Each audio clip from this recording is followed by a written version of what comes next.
Another episode of Did You Know? COVID in Cages. It's our concentration. Still, as we are coming up on, I know for me, a year. It'll be a year in March that COVID has had a direct impact on my life. Even in a free world, COVID has been, for some people, um, brutal trying to navigate it. So you can imagine within jails, prisons, and institutions how difficult it is to navigate COVID. So one of the ways that we can immediately address COVID in prison, jails, and institutions is decarceration. Parole boards released less people in 2020 than they did in 2019, despite the pandemic.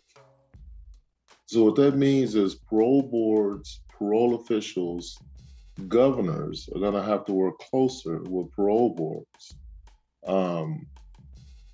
in realizing that, we need to lessen some of the restrictions that is keeping us from releasing people. We need to broaden the categories of release, and we need to really, particularly in state situations, begin to reconsider what's considered violent convictions. Some of those violent convictions, folks have not been harmed.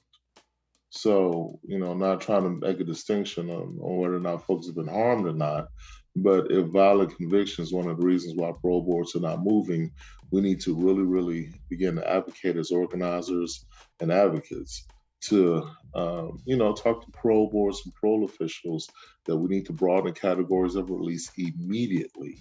There's no more waiting. It's time for us to begin to release people. All right. So COVID in cages. Did you know that decarceration is the key for us to address COVID in prisons, jails, and institutions right now? All right. Y'all have a good one. Talk to you in a minute.